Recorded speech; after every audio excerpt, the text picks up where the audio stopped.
चलो बच्चों, आज हम लोग इलेक्ट्रॉन, प्रोटॉन और न्यूट्रॉन कैलकुलेट करना सीखेंगे। जैसा कि तुमको पता है कि हम बात करते हैं एटम। एटम को हम कंसीडर करते हैं smallest particle which can take part in chemical reaction. अब ये जो एटम है इसके अंदर 3 सब एटॉमिक पार्टिकल होते हैं, इलेक्ट्रॉन, प्रोटॉन और न्यूट्रॉन।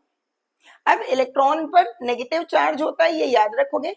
प्रोटॉन पर पॉजिटिव चार्ज होता है और न्यूट्रॉन पर कोई भी चार्ज नहीं होता है, इसलिए इसका नाम न्यूट्रॉन रखा गया है। अब ये किसी एटम में कितने प्रेजेंट होते हैं इसको हम देखते हैं। तुमको पता है अगर हम ये x बात करते हैं और यहाँ पर ये सबस्क्रिप्ट z लिखा है और ये a लिखा है, तो तुमने सीखा हुआ है कि z उसका क्या होता है, एटॉमिक नंबर, और जो a होता है वो उसका क्या होता है, एटॉमिक मास। अब देखो, तुमको याद रखना है कि कोई भी जो एलिमेंट होता है वो इलेक्ट्रिकली क्या होता है, न्यूट्रल होता है। इलेक्ट्रिकली न्यूट्रल का मतलब उस पर कोई भी चार्ज नहीं होता है। क्यों चार्ज नहीं होता है? क्योंकि उसमें जितने नेगेटिव चार्ज होते हैं उतने ही पॉजिटिव चार्ज होते हैं, मतलब इलेक्ट्रॉन और प्रोटॉन का नंबर बराबर होता है।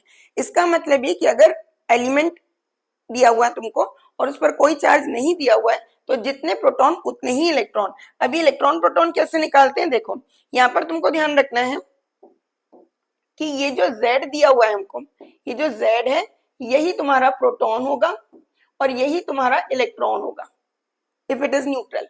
जो A होता है वो होता है तुम्हारा प्रोटॉन और न्यूट्रॉन का सम।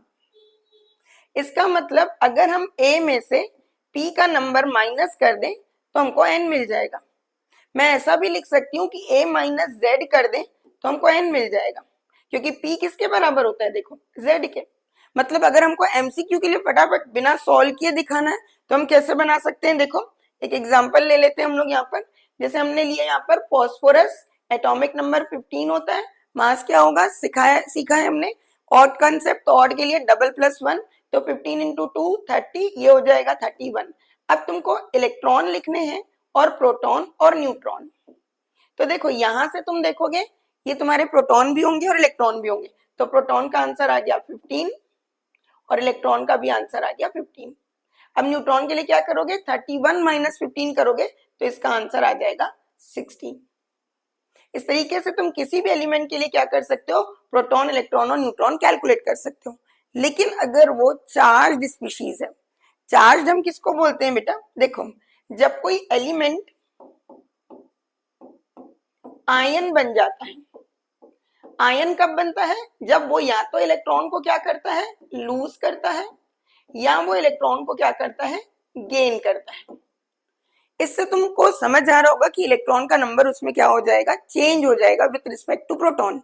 मतलब अगर कोई एलिमेंट आयन के फॉर्म में है तो तुमको याद रखना है उस केस में इलेक्ट्रॉन और प्रोटॉन इक्वल नहीं होंगे। वहां पे इलेक्ट्रॉन का नंबर या तो प्रोटॉन से कम होगा और या तो ज्यादा होगा, इसीलिए ही उस पर कोई ना कोई चार्ज आ जाता है, क्योंकि दोनों का नंबर बराबर नहीं रह जाता। अब देखो तुम आयन के केस में कैसे निकालोगे, तो यहाँ पर जैसे मैंने यहाँ पर लिखा सल्फर 2 माइनस, तो तुमको पता है सल्फर के लिए ये 16 होता है और ये 32। तो हमेशा क्या करना, चाहे एलिमेंट दिया हो चाहे आयन दिया हो, पहले प्रोटॉन निकाल लेना। तो प्रोटॉन कितना लिखूंगी मैं, 16, क्योंकि प्रोटॉन में कभी कोई चेंज नहीं आता है, नंबर ऑफ इलेक्ट्रॉन ही केवल चेंज होते हैं, तो यहाँ पर प्रोटॉन तो इतने ही रहेंगे। अब इलेक्ट्रॉन के लिए क्या करना बेटा, तुमको ये देखना है कि चार्ज क्या है। तुम ये याद रख लो, Z प्लस माइनस चार्ज।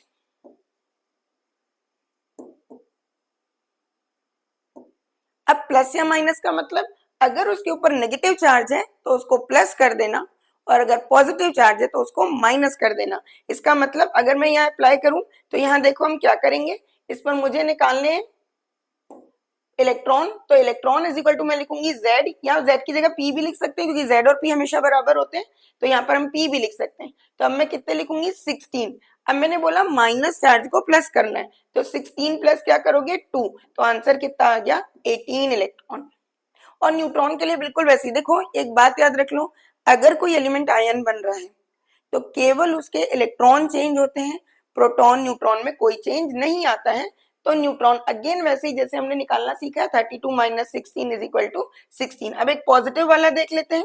देखो जैसे हमने यहाँ पर लिया Al3+, तो अब Al तुम जानते हो क्या होता है 13 और ये होता है ऑड है तो 13 इंटू 2 प्लस 1 27। अब देखो यहाँ पे सबसे पहले प्रोटॉन निकाल लिया करो, तो प्रोटॉन कितने 13। अब इलेक्ट्रॉन के लिए मैंने क्या सिखाया, प्रोटॉन के नंबर में प्लस या माइनस करना है। कैसे पता चलेगा, चार्ज से। चार्ज अगर प्लस है तो माइनस कर दो, इसका मतलब मैं लिखूंगी 13 माइनस 3 इज इक्वल टू 10। और न्यूट्रॉन कैसे निकालते हैं हम लोग, न्यूट्रॉन के लिए 27 माइनस 13 तो ये आ गया तुम्हारा 14।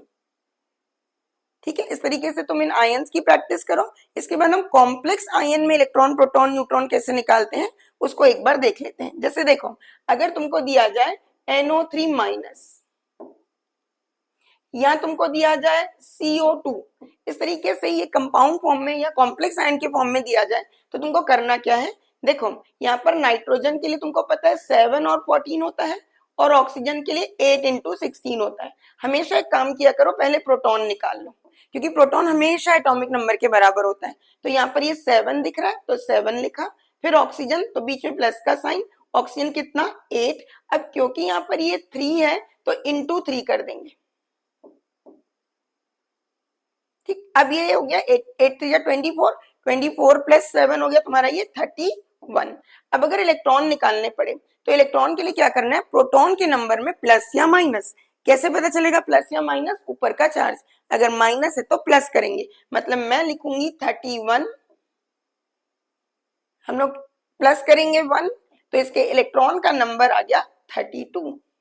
अब अगर न्यूट्रॉन का नंबर निकालना हो तो न्यूट्रॉन के लिए फिर वही 14 माइनस 7 क्या लिखेंगे 7 प्लस ऑक्सीजन 16 माइनस 8 8 इंटू 3 तो यहाँ पर ये आ गया तुम्हारा 31। अब तुम फटाफट अगर तुमको समझ में आया तो जरूर से तुम NH4 प्लस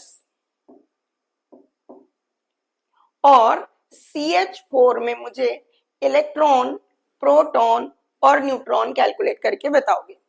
ठीक है।